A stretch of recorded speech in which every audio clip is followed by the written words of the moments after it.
Hoy día vamos a empezar la segunda ronda de sesiones teóricas ya para culminar el curso de inmunología.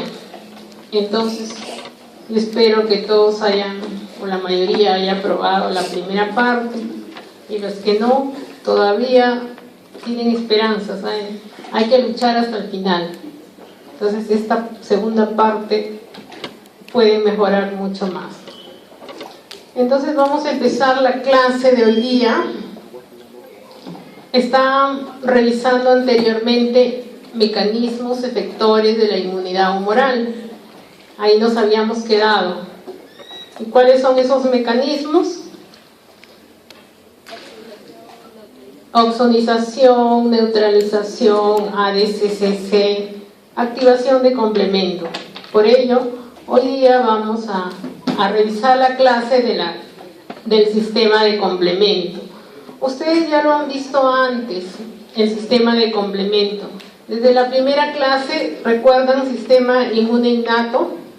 Lo dividíamos en inmunidad celular e inmunidad humoral. Y parte de la inmunidad humoral hablábamos del sistema de complemento. Luego en la inmunidad adaptativa, otra vez hemos revisado la vía clásica como parte integrante o mecanismo efector de la inmunidad. Entonces veamos qué es el complemento.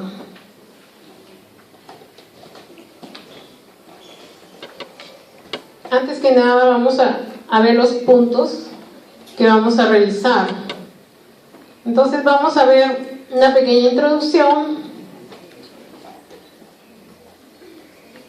Vamos a ver cuáles son las vías de activación del complemento, funciones, regulación y deficiencias.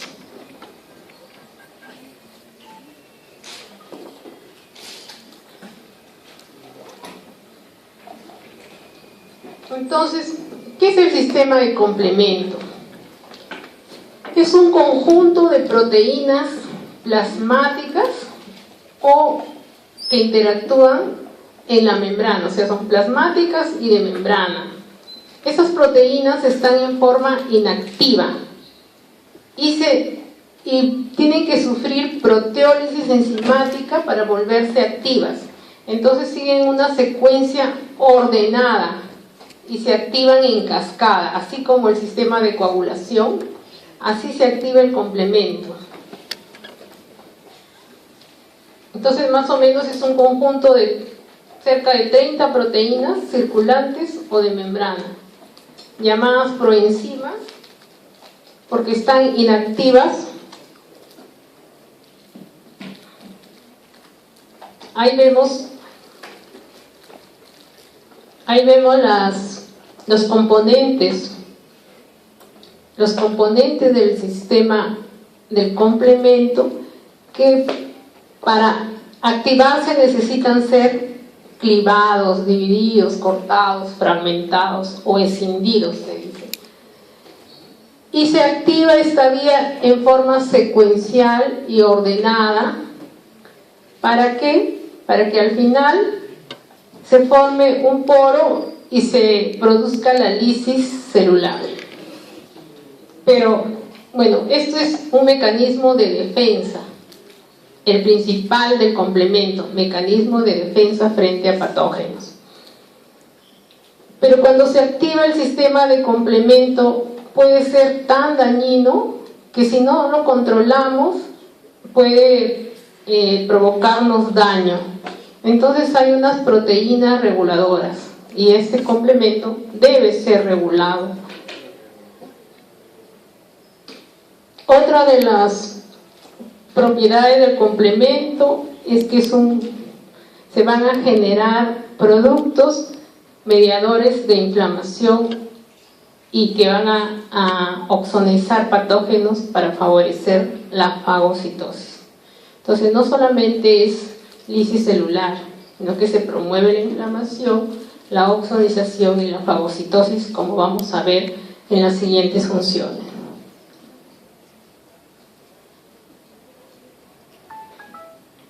Vamos a ver la nomenclatura. Los componentes de complemento se abrevian con una C y con un número. Por ejemplo, los de la vía clásica, C1, C2, C3 y así sucesivamente hasta C9. Otros factores del complemento se abrevian con letras mayúsculas. Por ejemplo, el factor B, D, I, H y P. Los factores de complemento, los componentes de complemento deben ser fragmentados. Entonces, el fragmento más grande se designa con el sufijo B y el más pequeño con el sufijo A, excepto el C2. El C2, el fragmento más pequeño será el B y el fragmento más grande será el C2A. Esa es la única excepción. De ahí todos los fragmentos más grandes son los B y los fragmentos más pequeños son los A. Bueno, una vez que ya hemos revisado la nomenclatura, vamos a ver componentes. Aquí están la mayoría de los componentes de complemento de cada una de las vías, que después, cuando ya termine la clase, lo van a entender mejor. Los receptores se denominan con CR. Entonces, hay receptores de complemento CR1, CR2, CR3, CR4, que son receptores de complemento. Vamos a ver cómo se activan las vías de complemento, que es lo más importante que tenemos que aprender.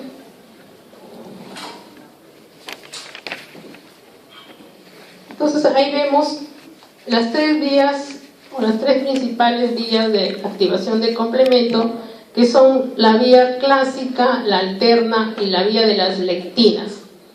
Y como les decía, no solamente se produce la lisis, sino hay otros mecanismos efectores como la quimiotaxis de neutrófilos, la fagocitosis, previamente a la oxonización.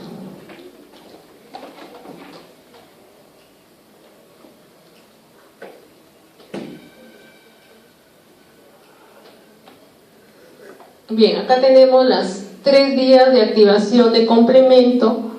La inmunidad, son parte de la inmunidad innata, la vía alternativa y la vía de las lectinas.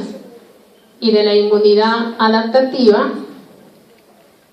la vía clásica. ¿Por qué? Porque intervienen los anticuerpos. En estas dos vías no intervienen anticuerpos, por ello son parte de la inmunidad innata.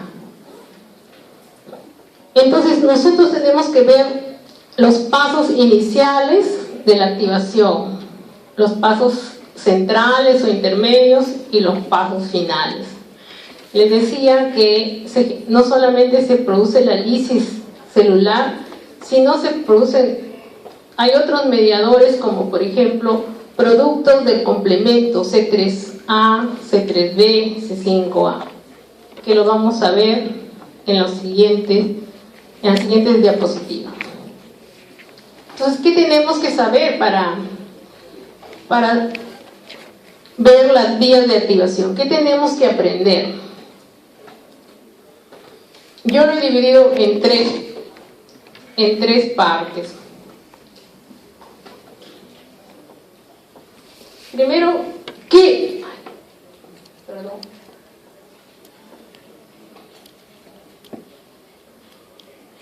Primero tenemos que saber qué estímulos inducen la activación de cada una de las vías. A esto nosotros le llamamos activadores. Segundo paso, debemos saber las estructuras más importantes que se forman, que son complejos enzimáticos llamados convertasas. Entonces se van a formar convertasas de C3 y convertasas de C5. Luego tenemos que conocer cuál es la estructura de la vía común, o sea, el complejo de ataque a membrana o MAP, o también llamada fase lípica.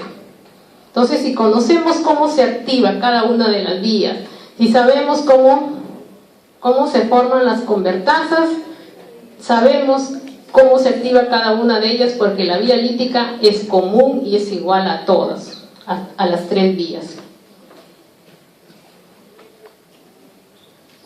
Vamos primero con la vía clásica, que fue la primera vía que se descubrió, la vía clásica.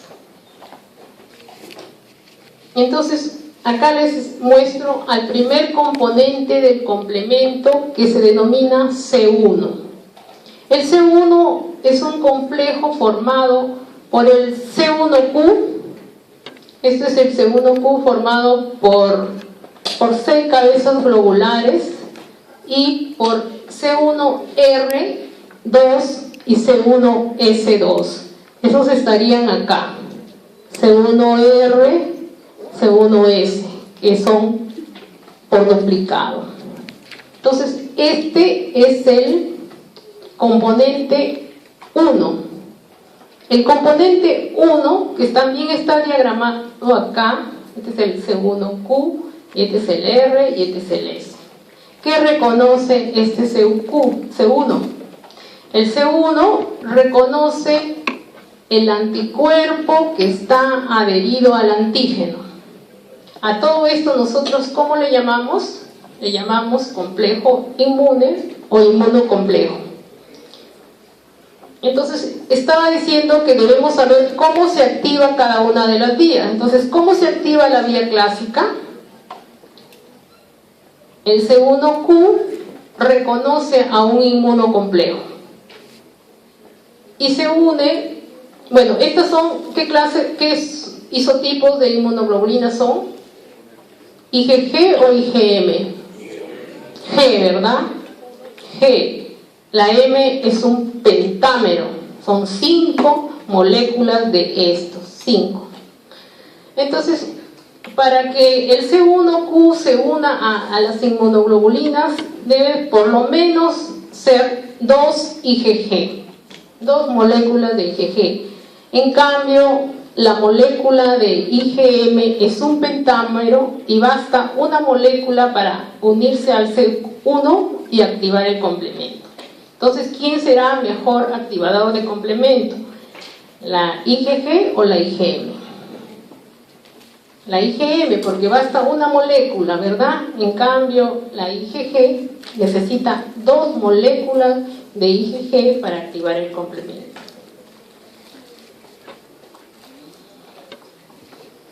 Bien, entonces,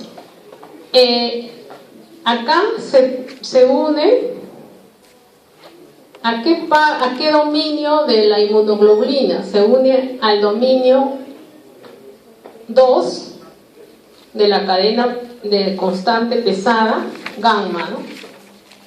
Y en cambio, la IgM se une a la cadena pesada constante o dominio constante 3, gamma de la inmunoglobulina, o de la inmunoglobulina M, no sería gamma acá.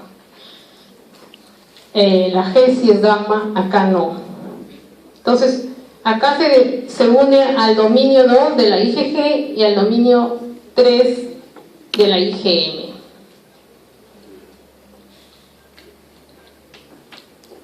Esta es la molécula de la inmunoglobulina M que ha sido reconocida por el C1Q. Pero la molécula circulante es plana. Para que la molécula active el complemento sufre un cambio conformacional y se pone en forma de una grapa, así, donde expone sus sitios de unión al C1Q. Y de esta manera ya puede iniciarse la activación de complemento.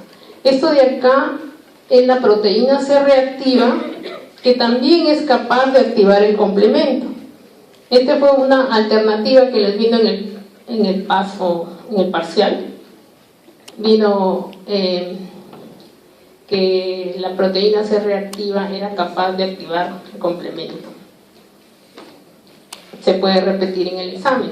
Por eso, además de las inmunoglobulinas, también la proteína C reactiva es capaz de activar el complemento por la vía clásica.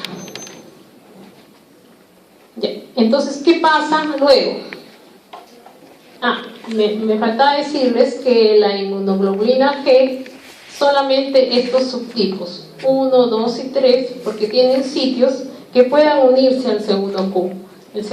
La 4 no puede unirse al C1Q. Solamente los subtipos 1, 2 y 3.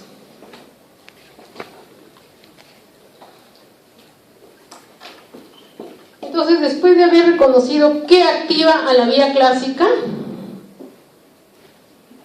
continuamos. Entonces, esto de acá es el inmunocomplejo, el antígeno, el anticuerpo, el C1, el C1 que tiene R, C1R y C1S. Estos C1R y C1S son capaces de clivar a otra molécula de complemento llamada C4. ¿Cómo la cliva? La cliva en C4A y C4B. El C4B se adosa al patógeno, luego este C1S es capaz de clivar a otra molécula llamada C2. La cliva en C2A y C2B, fragmento grande, fragmento pequeño. Entonces, ¿quién se queda? ¿El C2A o el C2B? Ahí es la excepción, ¿verdad? Entonces el C2A es el más grande y el C2B es el más pequeño. Entonces acá el C4B con el C2A forma un complejo enzimático llamado convertasa de C3. ¿Qué hace la convertasa de C3? Va a clivar a C3. ¿Qué hace la convertasa de C5? Va a clivar a C5. Entonces, este C3 convertasa, ese complejo enzimático, va a clivar mediante proteólisis a C3. Entonces, C3 se cliva en C3A y C3B. El C3A se va y se queda el C3B. Entonces, acá tenemos la convertasa de C3 más la molécula C3B, va a formar otro complejo enzimático llamado convertasa de C5. La convertasa de C5, ¿a quién cliva? Les dije, al C5. Y lo cliva en C5A y C5B. Todos estos pasos, hasta aquí nos quedamos, porque de ahí sigue la vía lítica común, que es igual en todas las vías. Entonces, ¿cuáles son los activadores acá de la vía clásica? ¿Quién activa la vía clásica?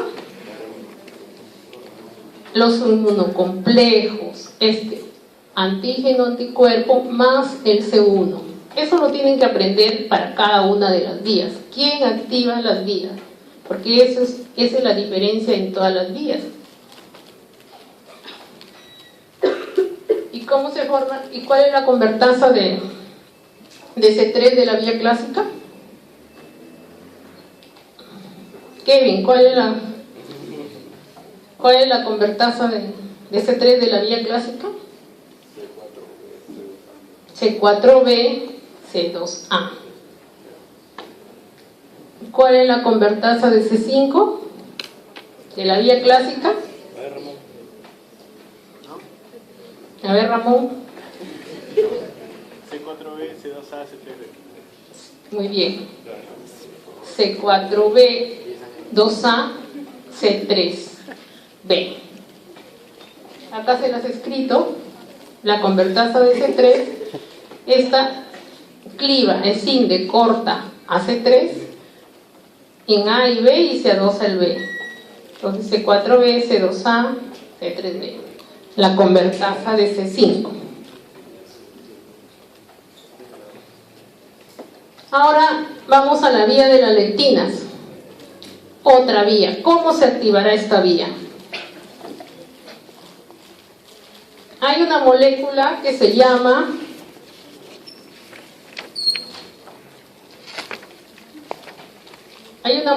llamada MBL, que significa lectina de unión amanosa.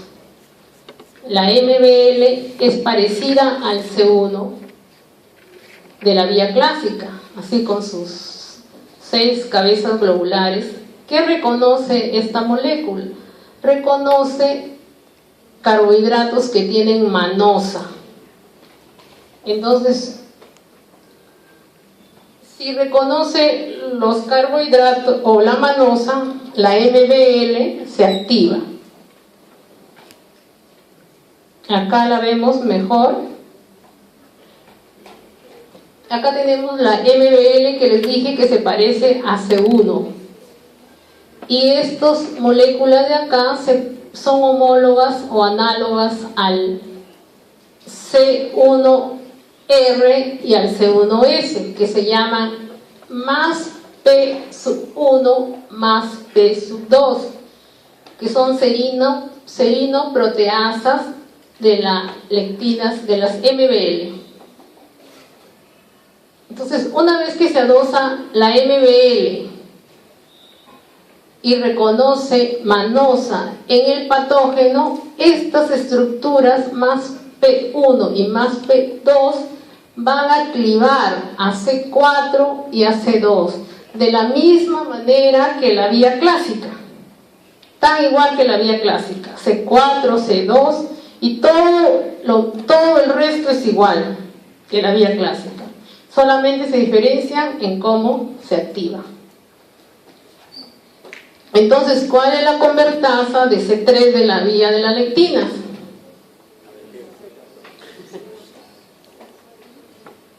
Sería, entonces vamos a repetir.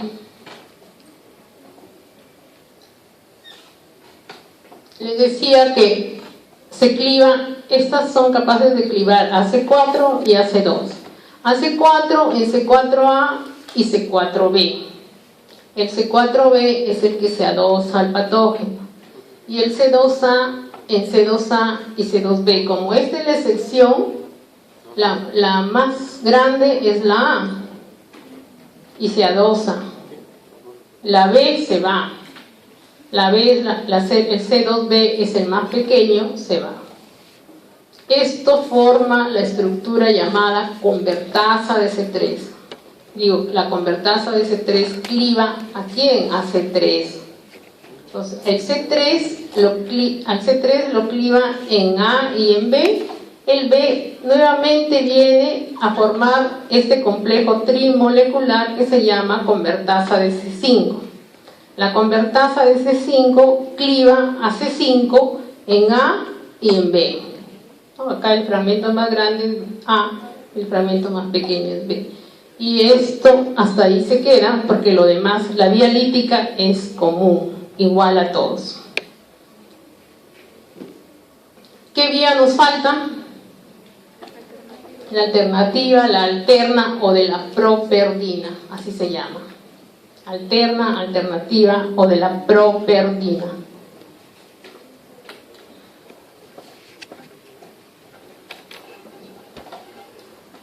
A ver, esta vía está en un estado permanente de activación. Siempre se está clivando la vía, siempre se están generando o clivando C3 en la vía alterna, pero a un nivel bajo. Entonces, esto es lo que sucede en el plasma. Siempre este C3 se está clivando, formando convertasas, y ese C3b generado aquí en el plasma tiene dos opciones. Si encuentra un patógeno, se activa, o sea, una superficie activadora. Se va a activar toda la vía alterna. Pero en cambio, si este C3 que lo tenemos en el plasma se adosa a nuestras células, acá no se tiene que activar la vía en nuestras células, porque si no, provocaría la lisis y todos los efectos negativos de complemento en nuestras células. Por ello existen proteínas o factores que inhiben esa activación en nuestras células. Ahí tenemos al factor H y al factor I. El factor I hace que este C3 se inactive, por eso tenemos acá un C3b inactivado. Y esto sucede en nuestras células.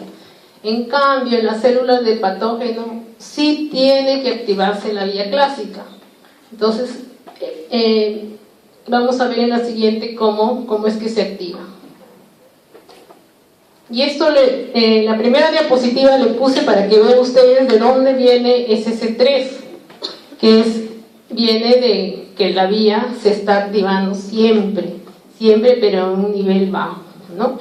Y que hay factores que si se pegan en el C3 en nuestras células, lo tienen que inactivar, que son factor H y factor I.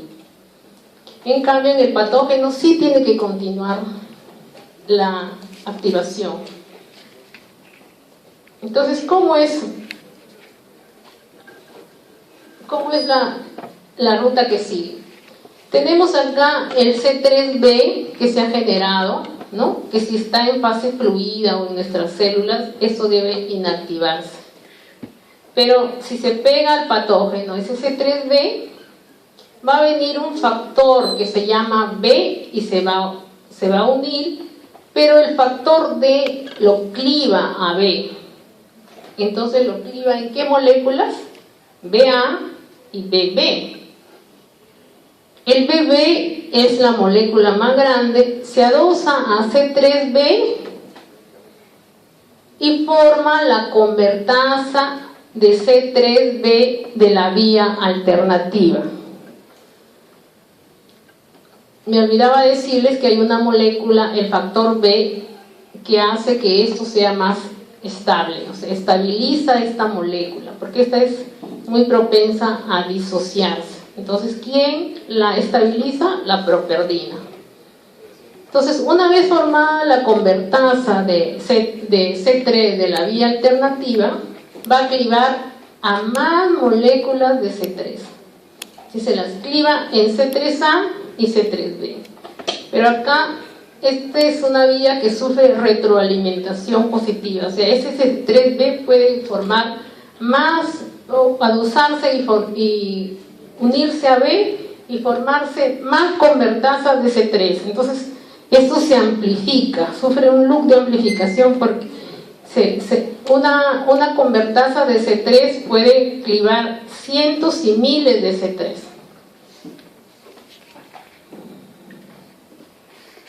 Entonces, si uno de los C3b clivado se une a la convertasa de C3, este C3b con BB es la convertasa de C3. Si una molécula de estos viene acá, entonces se forma C3b, BB, C3b. Esto se denomina convertasa de C5. Ese complejo enzimático, ¿a quién cliva? ¿A quién cliva la convertasa C5? A C5, en C5A y C5B. Y ahí se queda porque todo es igual. Entonces, por eso las vías clásicas se diferencian en cómo se activan. Y tienen que tener en cuenta las moléculas que van a cortar. Por ejemplo, la vía clásica, la vía lectinas cortan a 4 y a 2, ¿no? Y la vía alterna a la molécula B. Entonces la convertasa de C3 de la vía alterna sería C3b-BB y la convertasa de C5 C3b-BB, C3b. Todo es cuestión de, no se lo tienen que aprender así de memoria, tienen que razonar y ahí sale. Entonces, continuamos.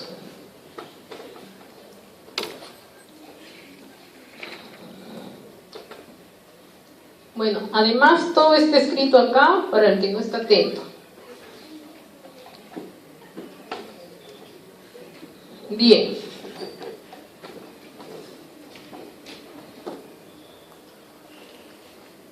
esto es lo que ocurre normalmente con la vía alterna, ¿no? Pero también ese C3 puede venir a la vía alterna y ser generado por la vía clásica. O sea, ese C3 también puede ayudar a que se formen más convertasas. El C3B, entonces, ese C3B puede ser origen también de la vía, o generado también por la vía clásica. ¿Perdón? Ese T3B, ese que está el C3 en baja concentración, o sea, se activa en una concentración baja, está siempre activándose a una concentración baja en el plasma.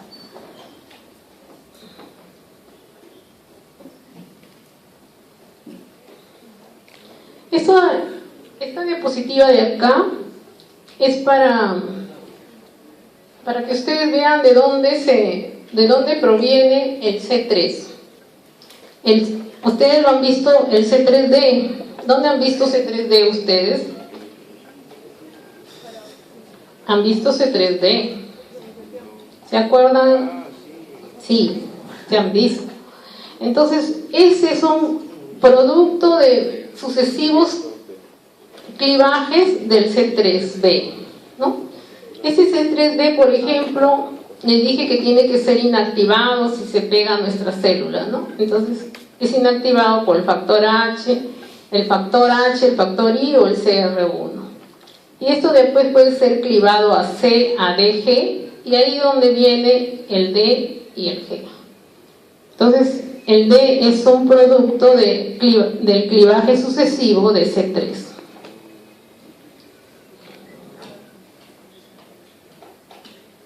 Ahora vamos con la última fase, que es la vía lítica o la vía común o MAC, complejo de ataque a membrana.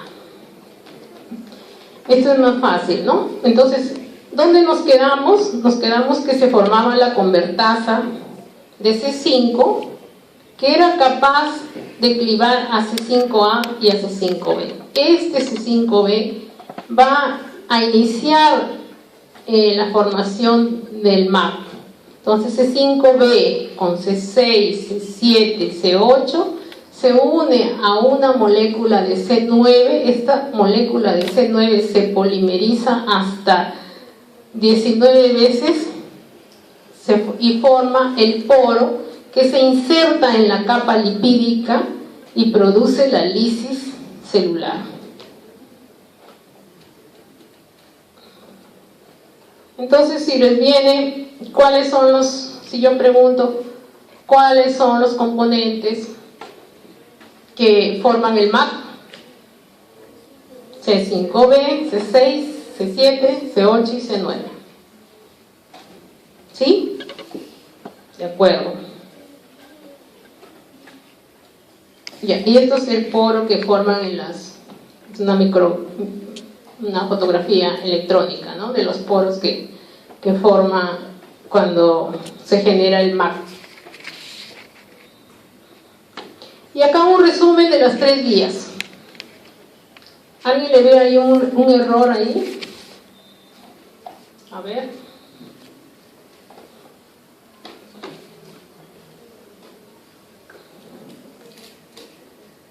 Bueno, esto yo lo había puesto porque acá la convertasa, yo les he dicho que es C4B2A, ¿no?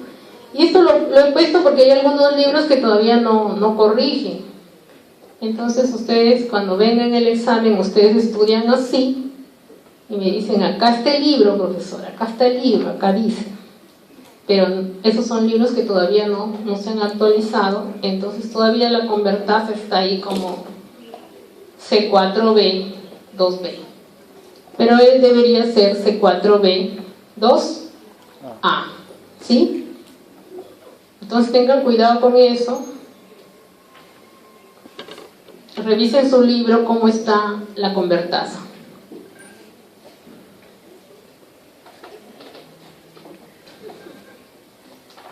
Ahí está como debe ser. Entonces, la clásica con las lectinas son parecidas, todo es igual, solamente se diferencian en cómo se activa. La vía alterna es la única que tiene letras mayúsculas, estos son números, que se acuerden. Y el complejo de ataque a membrana es común para todas las vías.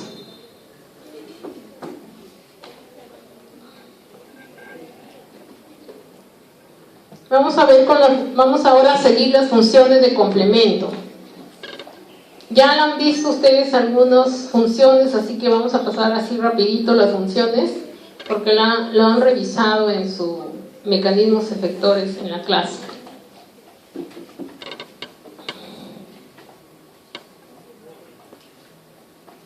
Entonces ahí está sintetizadas las 4 funciones de complemento. Yo les decía que habían péptidos que se generaban durante la activación de complemento, y unos eran los fragmentos pequeños C3A, C5A, que son mediadores de inflamación, y los B sirven para oxonización, oxonizar. ¿Qué es la oxonización? ¿Alguien me dice qué es la oxonización? ¿Es qué?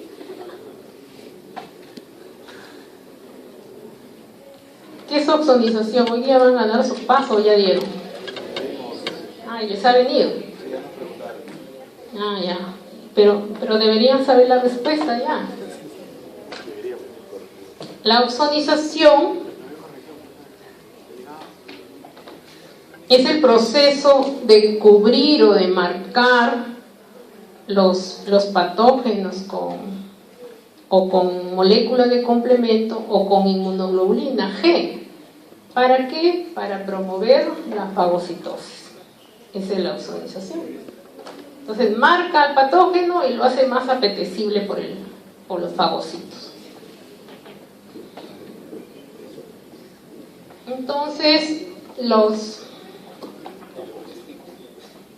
las moléculas de complemento que se generan con este sufijo B sirven para oxonización, pero la molécula oxonizadora, oxonizante, es el C3B. También el C3B inactivado puede cubrir al patógeno y favorecer la fagocitosis. La otra función del complemento es que potencia la respuesta de los linfocitos B, que ya lo vieron. Entonces ahí está la oxonización de los microorganismos. El C3B, que cubre al microbio, y esto es reconocido por un receptor del complemento, que es el CR1. El CR1 reconoce C3B o C4B, ¿no? que cubren al patógeno y lo fagocita y lo elimina. Eso es una función de complemento mediado por sus productos, los que se generan, los C3B, C4B. También puede ser el C3B inactivado. Acá, como les decía, no solamente el C3B y el C4B recubren al patógeno, sino también el C3B inactivado para favorecer la fagocitosis. Esta es una oxonización que está en inmunofluorescencia. La oxonización también es mediada, les decía, por los anticuerpos. Entonces también puede ser, si se unen moléculas de complemento C3B más inmunoglobulinas, esto se potencia más y se mejora la fagocitosis. O sea, es mejor que esté cubierta por moléculas de complemento más inmunoglobulina G. Eso mejora la fagocitosis. Y esa función ya la conocen, la lisis celular, ¿no? Que forma el MAD, que forma el poro y destruye el patógeno. Las reacciones inflamatorias. ¿Por quién son producidas? ¿Por qué moléculas de complemento? Por las A, las moléculas con A. Las B eran para ozonizar, las moléculas A son proinflamatorias. Entonces tenemos la C3A, la C4A y la C5A. ¿Qué hacen? Acá los neutrófilos tienen receptores de estas moléculas que hacen que provocan la quimiotaxis y la destrucción de los microbios. ¿Sí? La C2B no tiene función conocida. No tiene función conocida la C2B. Buena pregunta, porque ¿qué hace la C2B? ¿No? Esa era la excepción, pero la literatura reporta como no una función desconocida, etc. No debe tener importancia, ¿sí? Entonces, a estos C5A, C3A, también se le conoce como anafilatoxinas, ¿no? Anafilatoxinas. Tiene nombre 3 anafilatoxinas, son todas las C3A, C5A, C4A, pero la más potente es la C5A, luego la C3 y la 4 menos. La más potente anafilatoxina es la C5A. Entonces, ¿por qué se le llama anafilatoxinas? Porque producen las reacciones propias de la anafilaxia. Esto lo van a ver cuando vean reacciones alérgicas, ahí van a estudiar las anafilatoxinas, pero desde ahora les voy diciendo que la C5A y la C3A se les llama anafilatoxinas porque van a provocar en el mastocito. El mastocito tiene unos gránulos que se degranulen estos gránulos y se liberen aminas vasoactivas, como por ejemplo la histamina, ¿no? Que van a producir que se incremente la permeabilidad muscular y se contraiga el músculo liso. Por eso a estas moléculas se les llama anafilatoxina. Esto ya lo vieron en su clase anterior, que se potencia la respuesta de los linfocitos B, ¿no? ¿Esto qué es? ¿Cómo se llama?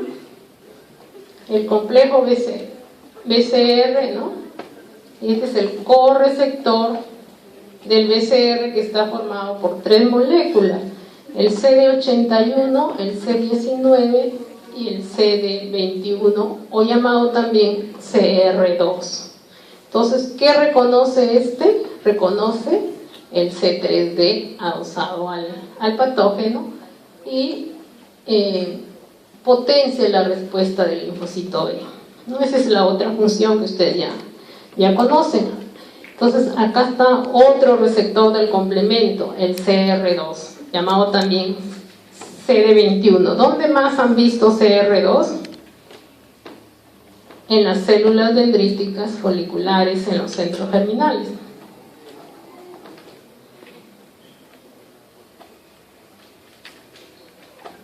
Y esta función súper conocida, ¿no? Eso también vino en el examen parcial. Entonces siempre vamos a estar generando inmunocomplejos circulantes. Esos complejos tienen que ser degradados, porque si se pegan a los tejidos, van a activar la vía del complemento. Entonces, si activan la vía de complemento, provocan lisis y todo lo demás que generan los demás péptidos. Inflamación. Entonces los complejos inmunes deben ser removidos de circulación. ¿Cómo? Se unen al C3b, y nuestros eritrocitos tienen receptores, que son los CR1.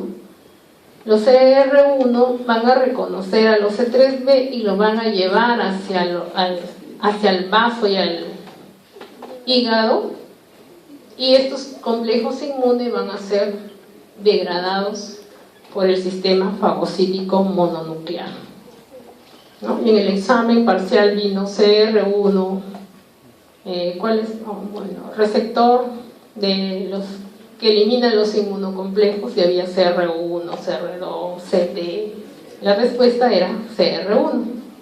¿Sí? ¿O no se acuerdan? ¿Cómo? ¿Sí viene esa pregunta? Sí, ¿no? Entonces ya no se van a olvidar que CR1 es el que encargado de eliminar o depurar los complejos inmunes circulantes. Puede repetirse la pregunta en el siguiente parcial. Ya si se equivocan aquí ya no puede ser. Entonces, para ejercer las funciones efectoras, las proteínas de complemento deben interaccionar con sus receptores, ¿no? Los receptores mejor conocidos o mejor caracterizados del complemento son los C3, los receptores de C3, ¿no? Ahí dice receptores de C3, ¿no? Entonces, acá están los receptores de C3, sus ligandos, su función y su distribución, para que lo puedan leer. Y cómo se llama otra alternativa. CR1 se conoce también como C35, yo les decía que reconoce C3, C4 y también el C3b inactivado. El CR2, que ustedes ya lo conocen, llamado C21, reconoce al C3, pero también a estas otras moléculas. Entonces, casi todos los receptores reconocen al IC3, al C3 inactivado.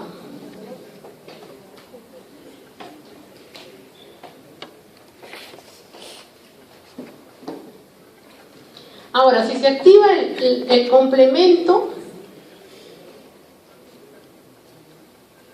provoca destrucción de la célula, ¿no? Si se sobreactiva, se producen reacciones inflamatorias. Entonces, este sistema, como es tan dañino, necesita ser regulado. Entonces, existen proteínas reguladoras de complemento. ¿Quiénes tendrán esas proteínas reguladoras? ¿Nosotros o los patógenos? ¿Cuál creen? Nosotros somos los que tenemos las proteínas reguladoras, si no los patógenos regularían y no dejaría que se active el complemento. Nosotros sí tenemos que tener unas proteínas que regulen la activación de complemento.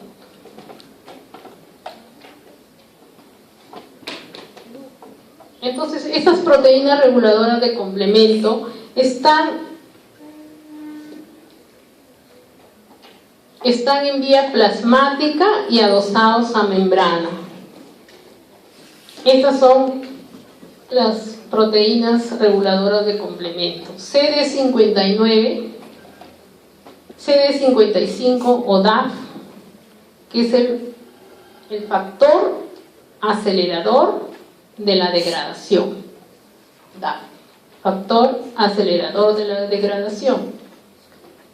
El MCP, que es la proteína cofactor de membrana, llamada también CD46, y el CR1, CD35. Miren, el CD1 lo hemos visto que era un receptor de complemento, pero el CR1 también puede funcionar como un regulador del complemento. Entonces, estos son los reguladores que están en vía adosados a membrana, y estos son los que están en vía plasmática, los reguladores en vía plasmática.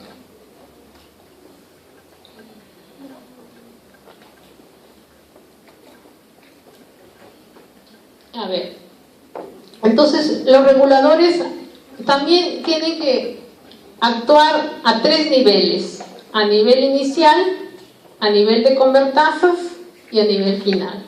Así como se activan las vías, así también actúan los reguladores de complemento.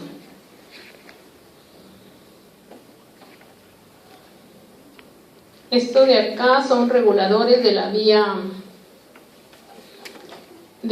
alterna, el factor H que habíamos mencionado antes, y en la vía clásica tenemos al C4BP, que es C4 proteína ligadora de C4, C4 binding protein, proteína ligadora de C4. Ese es un regulador en el plasma. Entonces le decía que los reguladores tienen que actuar a nivel inicial, a nivel de convertasas y a nivel final. ¿Cuál es uno de los inhibidores a nivel inicial? Tenemos el C1 inhibidor. Entonces, acá tenemos que bloquear la activación, ¿no? Acá tenemos que así se inicia la activación de la vía clásica, con el inmunocomplejo unido a C1. Este C1 inhibidor, ¿qué es lo que hace? Se une al C1R2S2, lo cliva y lo disocia. Entonces ahí ya no puede continuar la activación de la vía clásica.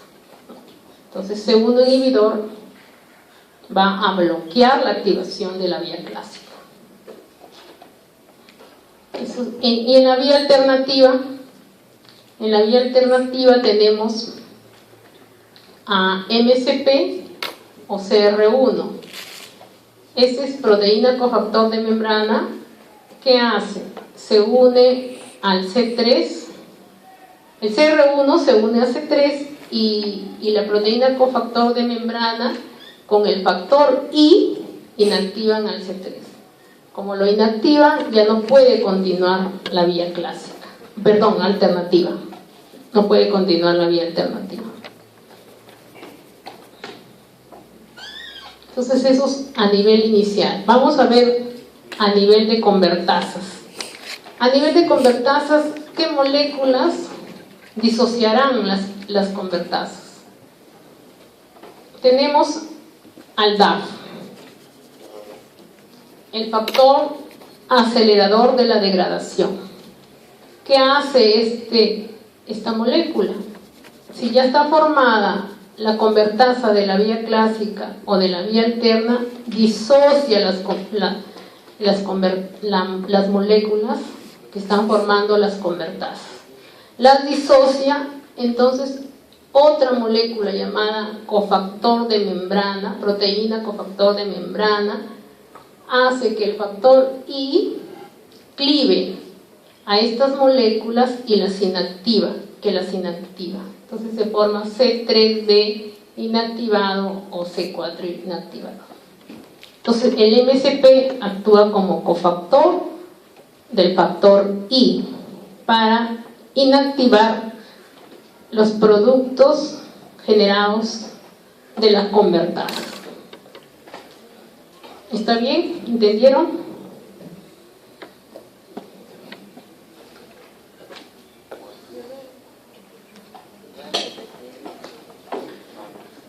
En la diapositiva anterior solamente aparecía DAF, como que disocia las convertasas, pero acá también pueden ustedes darse cuenta que CR1 también disocia las convertasas, ¿no? DAF, CR1, porque el MCP es cofactor de I para inactivar a C3.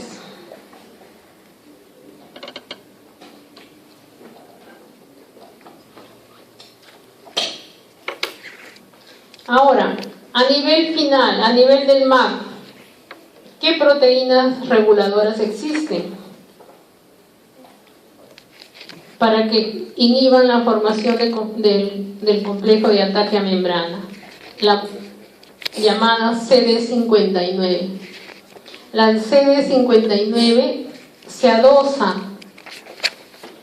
en lugar de que venga acá el componente 9 no lo deja adherirse. Entonces, si no lo deja adherirse, no se va a formar el poro. Entonces, inhibe la formación del MAC. Este es el CD59. Y la otra molécula reguladora es la proteína S. La proteína S se inserta en la molécula C7, también inhibe la formación del MAC. Entonces, esas son las moléculas reguladoras. ¿Qué pasa? ¿Qué pasaría si existen deficiencias génicas de las proteínas reguladoras? Se activaría el complemento en nuestras células y produciría muchas enfermedades. Entonces vamos a ver qué deficiencias hay de proteínas de complemento. Acá les he escrito cada una de las proteínas reguladoras, dónde se encuentra, su concentración, en qué célula, cuáles son plasmáticas, cuáles son de membrana, para que ya no tengan que comprar que compran todas las semanas, ¿cómo se llama? Ahora ya tienen sus degradadas. Ahora han estudiado del libro. Les aconsejo que estudien del libro porque hay muchas moléculas que estamos hablando, D, B, y van a confundirse, a veces estudian mal. Estudien de su libro y estudien de acá. Todo va a venir del examen de acá. Así que si no leen, en el libro de Abbas, también en el básico, está explicado mejor, ¿no? El sistema de complemento es un poquito confuso porque hay muchas moléculas, un poco aburrido porque nadie lo quiere dictar eso, mucha molécula. Bien, entonces déficit de proteínas reguladoras del complemento. Yo les decía, ¿qué pasa si no tenemos esas proteínas reguladoras? Por ejemplo, si no tenemos el inhibidor del C1, se activa toda la vía clásica, ¿verdad? Se activa toda la vía clásica y va a formar edemas en todo el cuerpo. Principalmente si forman edemas en vía intestinal, en vía respiratoria, puede provocar hasta la muerte, ¿no? Pues se forman edemas en la laringe. ¿Por qué? Porque hay escape de fluidos, entonces se forman estos edemas. Esta es una enfermedad hereditaria autosómica dominante. O sea, no intervienen los X y los Y, ¿no? Están en los autosomas, y dominante tiene que decir quiere decir que basta que uno de los padres esté afectado para que se genere la enfermedad. Recesiva tiene que ser los dos, ¿no? Dominante, falta uno nomás para que se genere esta enfermedad. Otra enfermedad es la hemoglobinuria paroxística nocturna. Este es el CD59. Acuérdense que el CD59 evita que se inserta y evita que se forme el poro. Entonces, ¿qué pasa si no tenemos la reguladora, esta proteína reguladora? Se forma el MAC, se produce la lisis, ¿no? Se produce una lisis, se produce trombosis. Por eso la enfermedad se llama hemoglobinuria paroxística nocturna, ¿no? Por los eventos, dice, se dan más de noche, o sea, cuando están acostados.